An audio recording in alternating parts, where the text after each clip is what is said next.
সদকা, যে সাদাকাতুল ফিতর দান সদকা করতে পারি, সব সময় একটু বেশি বেশি দান সদকা করব। মনে রাখবেন, আপনি যেটা দান সদকা করবেন এটাই আপনার আখিরাতের ব্যালেন্স হিসেবে থাকবে। আখিরাতের ব্যালেন্স হিসেবে থাকবে। আমি আমার প্রতিষ্ঠান বলি যে অনেক প্রাইভেট প্রতিষ্ঠানে ওভারলোড করা হয়, বেশি কাজ করা হয়। যে কোনো প্রাইভেট স্কুল বলেন, মাদ্রাসা বলেন, হসপিটাল বলেন, কোম্পানি বলেন, প্রচুর কাজ করানো হয়। প্রাইভেট যদি হয়, আপনার ডিউটির বাইরে গিয়ে আপনাকে কাজ করতে হবে। পয়সা স্যালারি যেটা পাবেন এর চেয়ে দ্বিগুণ আপনাকে শ্রম দিতে হচ্ছে। এই জন্য আমাদের সম্মানিত টিচারদেরকে আমি যেটা বলে সান্ত্বনা দেই যে আপনি টাইম টু টাইম ডিউটি দিলেন, আবার স্যালারি নিয়ে গেলেন, তো ইকুয়াল হয়ে গেল, সমান সমান না? আপনি 10টা থেকে 4টা পর্যন্ত ডিউটি করলেন, সে অনুযায়ী আপনাকে একটা ফিক্সড স্যালারি, আপনাকে একটা অনারিয়াম দেওয়া হয়, সেটা নিয়ে গেলেন, তো ইকুয়াল হয়ে গেল, তো আপনার রইল কি? আপনি দিলেন এবং নিলেন, রইল কি? এই জন্য বলি যে আপনারা এক্সট্রা যে খেদমতটুকু করেন, এই কাজটুকু করেন, মনে রাখবেন ওইটা খেদমত হিসেবে আখিরাতের জন্য জমা হচ্ছে। কথা বলেন ঠিক কিনা?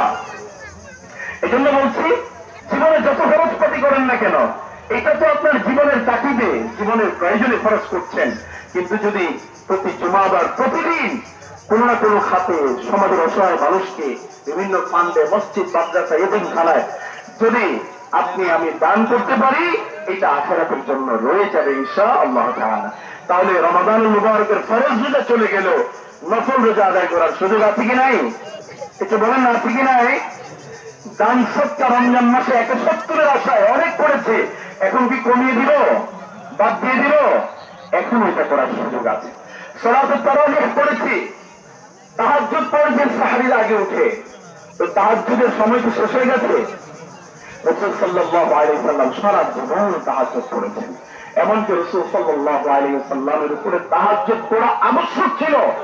আমাদের জন্য এটা এডিশনাল, অপশনাল, কিন্তু রাসূলের জন্য কম্পালসারি ছিল এটা। ফাতাহাজ্জাদ বিহি নাফিলাতান লাকা আসা আন ইয়াবআসাকা রাব্বুকা মাকামান মাহমুদা। রাসূল রাতের একটা অংশে, আল্লাহ বলেন রাসূল রাতের একটা অংশে আপনি তাহাজ্জুদ করেন, এর বিনিময়ে আমি আল্লাহ তাআলা আপনাকে মাকামে মাহমুদ দান করব। সুবহানাল্লাহ। রাসূল সাল্লাল্লাহু আলাইহি ওয়াসাল্লাম বলেছেন সবচেয়ে উত্তম নামাজ নফল নামাজের মধ্যে সেটা হচ্ছে তাহাজ্জুদ নামাজ। সুবহানাল্লাহ। এখনো আমরা সেই তাহাজ্জুদের আমলটা জারি রাখতে পারি। তারপরে আমরা কোরআনুল কারীম তিলাওয়াত করেছি। কোরআনুল কারীম তিলাওয়াতের অপশন তো এখনো আছে। সারা জীবন যতদিন বাঁচবো ততদিন পর্যন্ত কোরআনুল কারীম থেকে তিলাওয়াত করব। তিলাওয়াতের পাশাপাশি তাদাব্বুর ওয়া তাফাক্কুর, তরজমাতুল কোরআন, কোরআনের অনুবাদ, কোরআনের সারগর্ভ কথা, সংক্ষিপ্ত তাফসীর, যার যার এবিলিটি, তৌফিক অনুযায়ী, যার যার অবস্থা অনুযায়ী যতটুকু অন্তত তরজমাতুল কোরআন, কোরআনের অনুবাদও পড়ার জন্য আমরা চেষ্টা করব। তবে আমরা এই কথা বলবো না যে অনুবাদ বোঝা ছাড়া, অর্থ বোঝা ছাড়া কোরআন পড়ে কোনো লাভ নাই, এই কথা আমরা বলবো না। এটা আমি মনে করি চরম পর্যায়ের একটা বেয়াদবিমূলক কথা। কিছু কিছু আলেম এটা খুব চর্চা করে, দুঃখ লাগে। রাসূল সাল্লাল্লাহু আলাইহি হাদিসে বলেছেন, মান ক্বারা আল কোরআন, মান ক্বারা হারফান মিনাল কিতাব ফালাহু বিহি হাসানা ওয়াল হাসানাতু বিআশরি আমসালিহা। রাসূল বলেন, যে ব্যক্তি কোরআন থেকে একটি হরফ পড়বে তাকে একটি হাসানা দেওয়া হবে এবং একটা হাসানাকে 10 গুণ করে দেওয়া হবে। সুবহানাল্লাহ। একটি হাসানা মানে একটা নেকি, এক নেকিকে আবার 10 গুণ করে দিবেন রাসূল বলেছেন। তার মানে এক হরফ পড়লে কয় নেকি টোটাল? 10 নেকি। এজন্য রাসূল বলেন, লা তাকুল ইসলাম মিম হারফুন বাল আলিফুন হারফুন ওয়া লামুন হারফুন ওয়া মিমুন হারফুন। রাসূল বলেন, আমি বলি না যে সূরা বাকারার শুরুতে প্রথম আয়াত আলিফ লাম মিম, এখানে এই যে আলিফ লাম মিম, এইটা এখানে একটা হরফ, এই কথা আমি বলি না, বরং আমি জেনে রাখো বাল আলিফুন হারফুন, আলিফ আলাদা একটা হরফ, ওয়া লামুন হারফুন, লাম আলাদা একটা হরফ, ওয়া মিমুন হারফুন, মিম আলাদা আরেকটা হরফ। সুবহানাল্লাহ।